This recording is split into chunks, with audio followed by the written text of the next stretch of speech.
प्रणाम आप सभी को। आप लोगों को जो नंबर दिया जाता है उस पे आपको वीडियो कॉल और वॉइस कॉल बिल्कुल नहीं करनी, ना ही बेकार के मैसेज करने हैं। अगर आप ये सब उस नंबर पे करते हैं तो आपका नंबर ब्लॉक हो जाएगा और जो सुनहरा मौका आपको गुरुजी के साथ ध्यान करने में मिल रहा है वो भी आप खो बैठेंगे। तो आप ऐसी गलती ना करें कि आपका नंबर ब्लॉक हो जाए और फिर कभी अनब्लॉक ना हो, क्योंकि आप उस नंबर से ग्रुप ज्वाइन करके गुरुजी के साथ साधना कर सकते हैं और आप वो खो देंगे। प्रणाम। प्रणाम आचार्य जी। सर्वप्रथम तो आपने अपना बहुमूल्य समय हम सबको दिया, उसके लिए हम बहुत आभारी हैं। और जब भी आपके साथ हम जुड़ते हैं या आपकी बताई कोई भी विधि करते हैं तो हमेशा हमारा ज्ञान वर्धन होता है और स्पिरिचुअल ग्रोथ भी होती है। अब कल जब हमने दीपावली वाली ये विधि करी तो हमें बहुत बहुत बहुत अच्छा लगा। और मन के अंदर दिया जलाना हमने सुना तो था कि लोग कहते हैं कि मन के अंदर प्रकाश होना चाहिए, मन के अंदर दिया होना चाहिए, मन में दीप जलाओ। पर कल हमने उसको पहली बार महसूस किया कि ये क्या होता है और ये कैसे होता है। और एक तो कोई भी विधि आप इतनी सरलता से कराते हैं कि उसको हर कोई समझ के कर सके, किसी भी लेवल का वो चाहे पर्सन हो। तो हमें बहुत अच्छा लगता है और हम आगे भी हमेशा चाहेंगे कि जब भी कोई इस प्रकार का विशेष पर्व हो या विशेष तिथि हो तो उस पर हम आपसे जुड़कर साधना कर सकें। और आपको बहुत बहुत शुभकामनाएं और कोटि कोटि प्रणाम। प्रणाम आपको। यहाँ मैं ये आप सभी लोगों को बताना चाहता हूँ, सभी प्यारे साधकों को ये बताना चाहता हूँ, परमात्मा सरल से सरल है।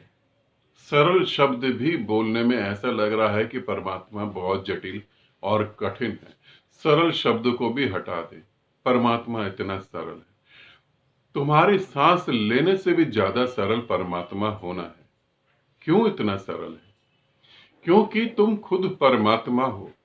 अपने को जानने में कोई मेहनत नहीं करनी पड़ती, अपने को जानने में कोई मेहनत नहीं करनी पड़ती। और तुम सभी साधक ये सोचते हो कि मैं कह रहा हूं परमात्मा सरल है, मैंने पा लिया है इसीलिए मैं कह रहा हूं। तुम ये भी कह सकते हो अरे जिसने पा लिया उसके लिए सरल होगा, हमारे लिए तो बड़ा कठिन है। नहीं मेरे प्यारे दोस्तों, सच में सरल है, सच में ही सरल है। कठिन है परमात्मा को भूल जाना, कठिन है परमात्मा को शास्त्रों में ढूंढना, कठिन है परमात्मा को ग्रंथों में ढूंढना, कठिन है परमात्मा को धार्मिक स्थलों पर जाकर ढूंढना। यह सबसे ज्यादा कठिन काम है। कठिन है परमात्मा को जगह जगह जाकर ढूंढना। सरल है जहां तुम मौन हो जाओ वहीं तुम्हें वो प्रकट हो जाएगा, क्योंकि वो और तुम अलग अलग नहीं हो। विधियां इतनी सरल हैं, विधियां सच में बहुत सरल हैं। और विधियां हैं ही क्या, तुम कैसे अपने मन की चालाकी को समझ पाओ, यही विधि है। और विधि कुछ भी नहीं, विधियां बहुत सरल हैं मगर परमात्मा कठिन है। कई जन्मों की तपस्या और साधना के बाद ये तुम्हें मिल सकता है। गुरु की अथाह कृपा होगी तभी तुम्हें ये मिल सकता है।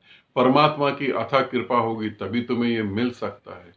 परमात्मा के लिए तुम्हें गुरु की सेवा करनी होगी, आश्रम में दान देना होगा, तभी ये मिल सकता है। ये सब बातें बिल्कुल झूठ हैं। गुरु की कृपा, गुरु की कृपा किस पे नहीं होती। सूरज निकला हुआ है, कोई घर में छुप के सोना चाहे तो घर में छुप के सो सकता है। कोई उसी सूरज के नीचे खड़ा होकर एक्सरसाइज करना चाहे तो वो एक्सरसाइज करके अच्छे जीवन को प्राप्त कर सकता है। सूरज तो निकला हुआ है, परमात्मा की कृपा होगी तब ये होगा। ये तो सब बहाने हैं। मगर ये सारी बातें बताने के बाद ही तुम्हारा शोषण करा जा सकता है, इसे ध्यान रखना। पहले तो परमात्मा जटिल बताया जाए ताकि तुम उसके लिए परेशान हो। कैसे होता है ये खेल, इसे समझें। जब मैं कहता हूं परमात्मा बहुत जटिल है और ये तुम्हारे बस की बात नहीं, तब तुम्हें पता भी नहीं लगता कि मैं तुम्हारी ईगो को चोट पहुंचा देता हूं। और जब मैं तुम्हारी ईगो को चोट पहुंचाता हूं तो तुम्हारा अहंकार कहता है ऐसे कैसे, जटिल है, ऐसे कैसे मैं प्राप्त नहीं कर पाऊंगा। बस जो मैं चाहता था वो मैंने सच साबित कर दिया। अब तुम मेरे पीछे पीछे चलोगे। अब मैं कहूंगा कि इतना दान दो, तुम दान दोगे। मैं कहूंगा इतने बजे रोटी खाओ, तुम उतने बजे रोटी खाओगे। मैं तुम्हें कहूं सर के बल खड़े हो जाओ, पांव आसमान पे कर लो, तुम वो भी करने को तैयार हो जाओगे। मैं कहूंगा मकान अपना तोड़ के ऐसा बना दो, तुम वो भी तैयार हो जाओगे। क्योंकि तुम्हारा अहंकार अब जिद में आ गया कि मैं उसे पाके रहूंगा। और तुम्हें पता नहीं कि यही मूर्ख बनाने का एक तरीका है। तुम फंस गए और यही हो रहा है इस पृथ्वी पर। नहीं, परमात्मा बहुत सरल है। बस करना क्या है, तुम डेली रूटीन में, मैं तुम्हें बता रहा हूं, तुम्हें आश्रम की भी जरूरत नहीं, तुम्हें किसी गुरु की जरूरत नहीं, तुम्हें किसी गुरु की भी जरूरत नहीं। तुम डेली रूटीन में जो कर रहे हो, सुबह उठते हो तो देखो तुम कैसे उठते हो, कैसे तुम चल रहे हो, कैसे तुम पानी की टच में आते हो, पानी तुम्हें महसूस होता है। मगर नहीं, तुम तो एक रोबोट की तरह जिंदगी को जी रहे हो। तुम, पानी भी तुम्हारे ऊपर पड़ता है, तुम्हें एहसास नहीं होता। जब पानी तुम्हारे ऊपर गिर रहा होता है, पानी तुम डाल रहे हो तो नहाने के समय, तब भी तुम्हारे अंदर विचार चल रहे होते हैं। कैसे जहां तुम्हारा शरीर है वहीं तुम रुक जाओ, जहां तुम्हारा शरीर है वहीं तुम रुक जाओ, बस बात खत्म हो गई।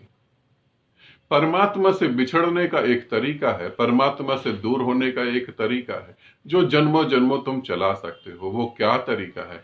तुम्हारा शरीर अलग हो, तुम्हारी मनोस्थिति अलग हो, तुम्हारा मन अलग हो, तो बीच में आत्मा जो है वो पता ही नहीं लगा पाएगी मैं हूं कहां पर।